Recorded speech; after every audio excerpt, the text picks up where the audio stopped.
Hiya folks, it's Kikoskia here, and welcome back to Let's Play Betrayal at Krondor, and when last we left off, we have been out of whetstones for quite a while, and we've ran out of armorer's hammers too. But that's okay, as we keep backtracking towards Silden, and eventually to Malek's Cross, we will probably find more of them. And if we don't, we can always buy them later. Speaking of Silden, we need to go there to do some sleuthing, for there is definitely something going on there that is involved with the killing in Romney. So let's go! The day is young, but will not be young for long, as we are zooming along the road at the speed of very quickly. Right, we are now here, we're close to the bodies there, right. And this leads to this man that we've spoken to before. So let's, yep, he sells trout, shovels, torches. Nah, you don't know what you're missing, but perhaps you'll come back another time. Oh, trust me, I think I know what I'm missing. We don't need any of those things. Rest up, full. We need to, pass one of these to you, and pass one of these to you. And just like that, we are back on the road. And probably about to be waylaid by someone. Okay, this is the settlement of food and lodging. No thanks. We know full well what happens if we decide to go there. Combat. Right, there's that hole. And here is where we go to get to Silden. And we want to get to Silden. We also want to watch out just in case we are waylaid along the way. And it doesn't seem like we are about to be waylaid. And there's this scarecrow. Despite repeated efforts to pull the scarecrow out the ground, it wouldn't budge. Wonder why that's there. Either way, we're going to save before we go into Silden, just in case something happens, and I get the feeling something might happen. In we go. First things first, I want to double check what the shop had in it. It had spell scrolls. Also, we can sell this now for 15 sovereigns. I'm going to keep it actually for now. You don't have an armorer's hammer, do you? No, you don't. You have this Eyes of Bishop. You have Dragon's Breath, Flamecast, Skyfire, Hotshow's Haven, Eyes of Bishop again, Night Fingers, not the one I'm looking for, not the one I'm looking for, Skin of the Dragon, Stardusk. Yeah, not what I'm looking for. But we could only have you haggle while we're here. Haggling for scrolls, they tend not to want to do that, but they do have a few things that aren't scrolls. I could totally haggle for them. You there, what about that magical thingamy? It does magical stuff, right? That means you're selling it, right? What about this? I mean, it's pretty good. Well, we could go for some of this. Actually, we could go for some Aventurine. We'll probably be buying some of that. This stuff's good for healing, right? I mean, you eat it, isn't that it? No? You don't eat it? But it's in a pouch and it smells so sweet. Now we're going to do that. And that. Just wait until we can't haggle for that anymore. Gonna exit this part of the shop. And then we're actually going to buy some Aventurine.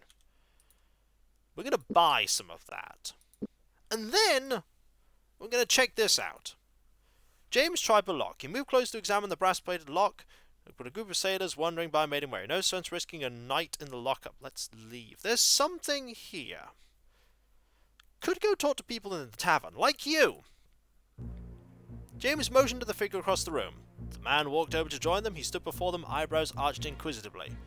As the keeper of a tavern, I imagine you get quite a bit of traffic through here. Lots of people wanting to buy or sell items that were, shall we say, indiscriminately acquired? Who would I speak to if my interests lay in that direction? Any that walks the streets. Silden is not known for its reputable patronage, as you no doubt have seen. Why would this interest you? I need to find out about the possible purchase of two very special items that might have been picked up here in Silden. I'm looking for whoever might have sold them. If an item is sold in Silden, then I'm the only man that you should speak to. Any other transactions are done the Silden way. Very well, Choftus. I need to find out what you may know about either a brass spyglass or a silver spider. I would be willing to pay in gold. You will pay, most undoubtedly, for that information, but I'm not interested in your kingdom coins. If it were gold, I could come up with a sum I want myself. No, what I require is the assistance of a thief. Why do you think I would be of any help? I live in a city of thieves. I've spent my life knowing how to sense them, and I know most assuredly that you have a thief's instincts. This is the bargain. I will tell you about the silver spiders that I sell on occasion, and you will find a bag of powder that was stolen by the crawler. It has most likely been taken to his house near here. The house is locked, and I suspect that the pouch will be hidden away in a chest or cabinet or such. Any thief could do that for you. Why would we be especially qualified for this? Because all the thieves in this place, they all are the hands and eyes of the crawler. To be working for me, that would be death for them.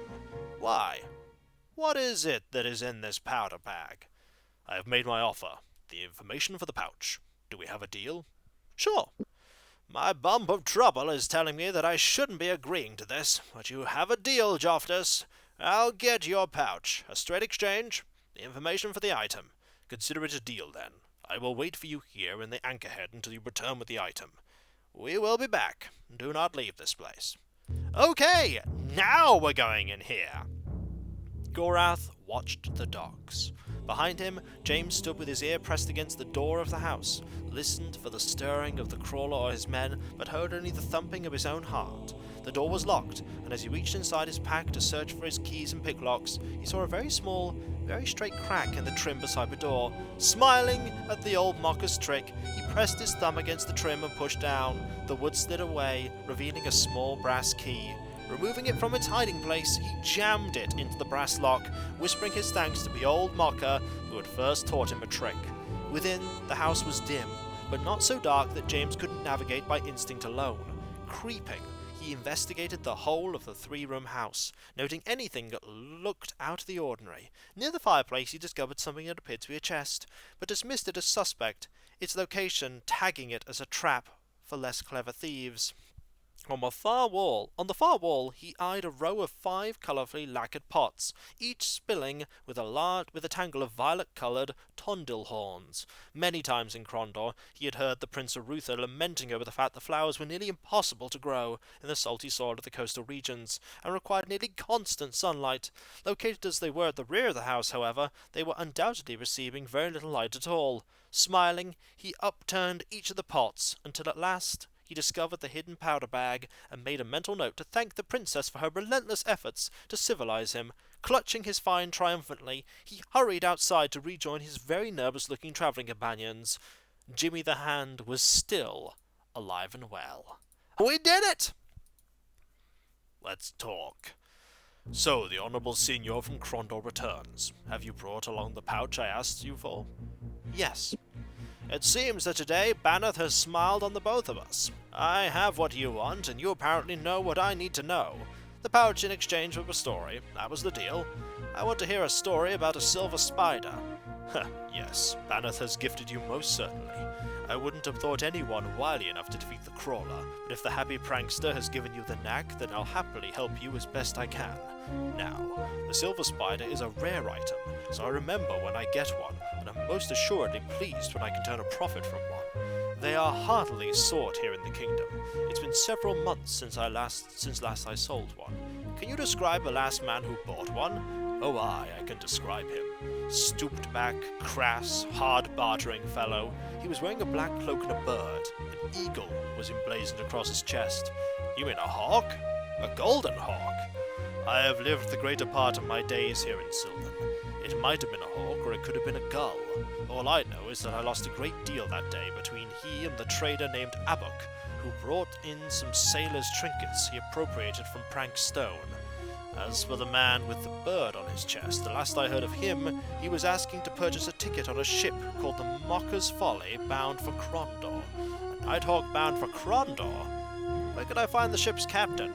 Krondor, I suspect, though I don't see why that would be important to you. I will decide what is important or unimportant. Now, what about the brass spyglass? Would you know anything about that? As I told you before, sailors' trinkets are common here in Silden. If it is the special glass you covet, I would urge you to seek out the trader Abok. I could only hope to make 5, perhaps 10 gold sovereigns from such an item, so I decided they were not really worth my time bothering with them. You may find that bothering with silver spiders has cost you more than imagined, Joftus. If I find that any of the prince's family have died of poisoning when I return here, you'll have a great deal more to worry about than turning a profit. Ooh, so we do need to go over to, Krondor. James shouted up a ship. Appearing at the railing of the ship, a golden-haired man waved down to them, advising them to stand clear of the net that was coming over the side. "What ship is this?" James shouted. "The Mist Devil this is," the sailor replied proudly, pounding the railing with a fist. "Only ship fast enough to have slipped away from Captain Treshard. We're readying sail for the Isle of Ortis at the moment." James considered for a moment. "How much for passage to the Isle?" 30 gold sovereigns, the sailor called down. "Are you interested in making a trip? If so, come up on the gangplank." "Sure, why not?" They boarded the ship. Within minutes of weighing anchor, the Mist Devil sped across the narrow channel which separated the Isle of Ortis from the mainland. After an eternity of the distant horizon seeming to grow no closer, they eventually docked with the help of a river pilot. Mysterious as the terns and plovers who made their homes in the stony cliffs of the island, the Temple of Ortis' origins were clouded in myth.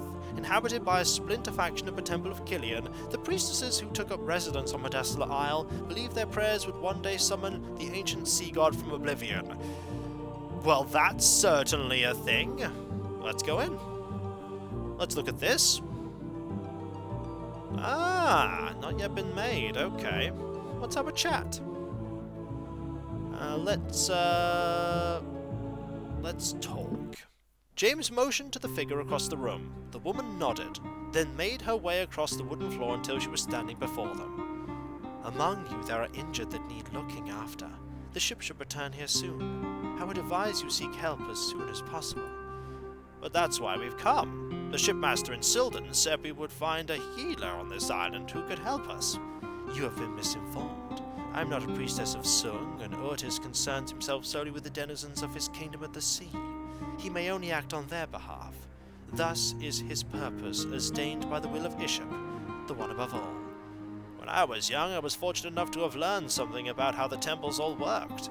I thought I remembered that a god can sometimes be compelled outside his purpose in return for a duty of obeisance." "That is true, but Ortis is but a shadow of what he once was. Upon a time before the Valharu warred with the gods of Midkemia, his influence was as the depth and breadth of the seas, and all that moved across them. When at last he vanished, Killian assumed control of his realm. But here some essence of what he was still survives. We cannot communicate with a god that is lost." "But if we were to act on his behalf, do you think you would grant us favor?" "I cannot know. If there were more than an essence of him in this place, perhaps we could commune with him and learn his thoughts. But we of the Order of Ortis are the servants of a vanished god. We see his will only in very small ways." "Perhaps we are here to serve that will. What can we do to help you?" "I see no harm in your request, but I can guarantee you no measure of success or failure in your efforts. I can depend only on what the omens may tell me. Perhaps Ortis will stir from his slumber to grant his favor. Until then, the Mist Devil will bring you no longer to this isle." "Could you at least give us an idea of where to start? You may be able to read the god's will in the falling of a sparrow, but some of us are not half so clever. Of late, we have had many tell of the Rizulki, who sometimes linger near the rivers that have become disturbed. If you may find them all and lay them to rest, it might serve your purposes. I will warn you, however, that many of these sisters of Eliam are wily and have ways to hide their presence. Many do not wish to be sent to the halls of Lim's Cragma. You will need to be clever in finding them.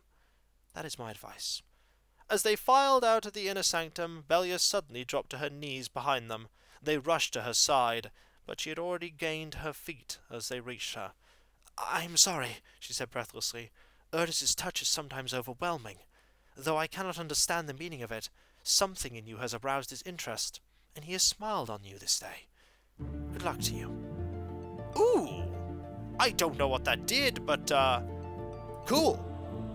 Maybe we've already done what we set out to do? They boarded the ship within minutes. They were back in Silden. Maybe we can come back at some point. Hey, haggling improvement. Da-na-na-na-na. Now he's at 90%. I'm getting better at this haggle malark. Soon Owen's gonna have competition, yeah. And we need rest. Yeah, understandable. It was quite a long day. But that's okay. So we are here, back in the Silden area.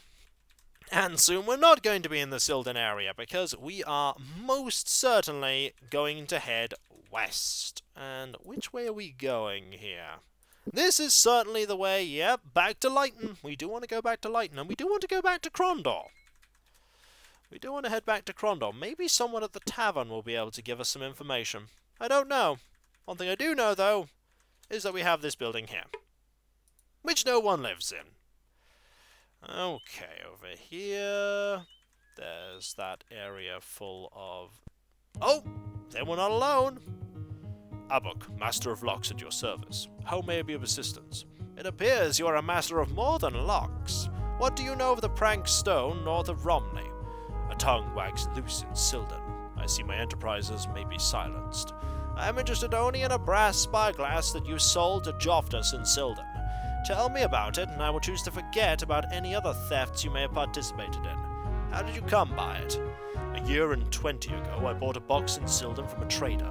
He told me it would bring me great fortune, but I wished only for a strong chest to hold my things, and I told him that he would be a fool to sell such a box. We haggled, and at last I purchased it for 10 sovereigns, a price the seller seemed positively glad to receive. I too was pleased with the exchange, but began to wonder at the nature of what I had purchased. The chest was possessed of Kajunlo. Kajunlo? What does that mean? It was a box of trickery, of magic. Objects would appear in the box, things that I had not placed there. Then one day I met a man from Romney, and he told me of the true nature of my chest. When things were lost in a certain place, they came to my box, and we could sell those items. We decided, of course, that we would never tell each other more about ourselves, so our business would be safe, should one of us fall into harm. And you two would split the profits of whatever appeared in the box. I take it that the brass spyglass was one of the items he arranged for you to find? It was one of many things. The day you got the spyglass, did anything else appear in your box? A few things. I keep the things whose value I do not know, so these items which arrived with the spyglass are still there as well. I believe there was a note, whose contents I do not remember. Where was the box? Is it close by? It lies behind the mountain with 2 other boxes near Silden, and is locked with a special lock. You will have to spell out thorns so that it may be opened. If you do not understand of what I speak, you shall when you find the box. Thorn, we will remember your kindness. Thank you. Well, we learned something there about what happened there. Also, we learned the code to get that open, which is nice. Okay, I believe this is Lighton. Okay, Lighton, we have arrived. This is... Yep, this is still... Well, there's a sword here. I mean, I might as well take it. And I believe this is a tavern. Oh, this is the tavern. Okay. Let's get that bard on. We need to get you to a higher level of barding. And you as well. You're actually better at barding than... by a long way. I knew you were better, but I've forgotten just how much better. Owen played. His fingers slid easily over the lute's fingerboard as he moved between chords of This Kingdom Mine, the notes filling him up as well as guiding him forward.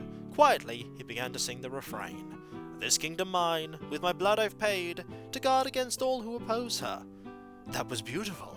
115 sovereigns! Hey, not gonna say no to that. Not gonna say no to sovereigns. Okay, 12...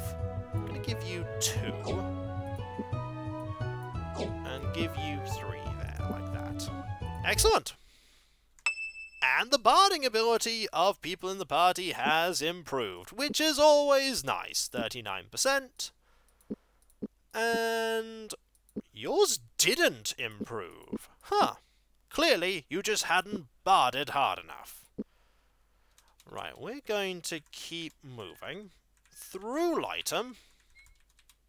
And honestly, we should head towards Malik's Cross, because, yeah, we really, really, really need to, get some more things to do,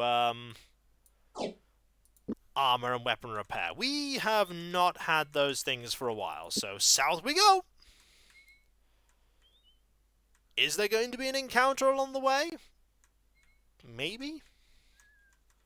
How close are we to Malik's Cross? The answer is not that far. We can actually just use this as well to navigate. This is where the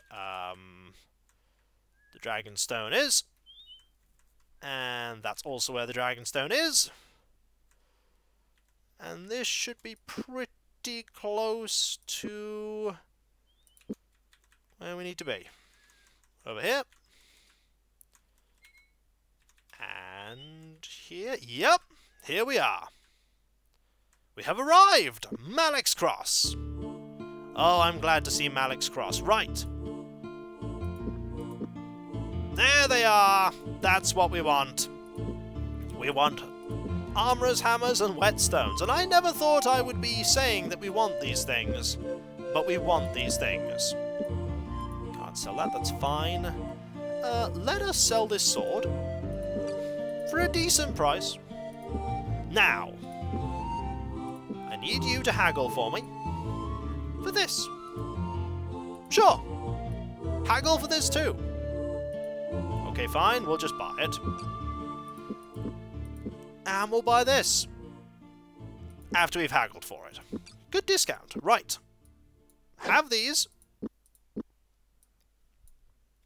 Because we really, really need these. There we go. Perfect. Has eaten into your space a little bit, but that's fine. Then we need you to do some general haggling. It's a new store, and that means more haggling. Haggle time. Gotta get you that extra percentage. I mean, we couldn't get you barding, but we can totally get you some haggling. And then we'll make our way over to Darkmoor, sell the extra book, and then we might as well go to Krondor and Sarth. Actually, we'll probably go to Sarth first, and then back to Krondor, unless going back to Krondor is more sensible first. I don't know. What I do know is, while we're in Darkmoor, we might as well.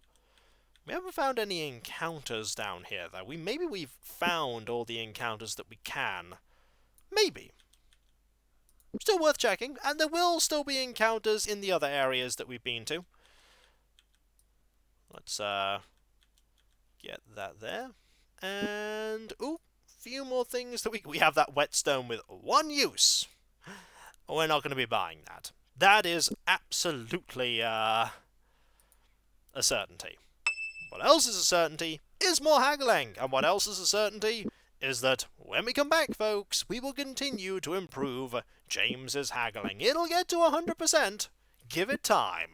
I'm just glad to have these back so that we can do some much-needed repair work on our stuff. And so, I'll catch you next time, folks, and I'll see you then. Later. To Krondor we go! Again. We could just never leave Krondor, can we? Just always being pulled back. To be fair, it's in the title of the game. It does make sense. Later.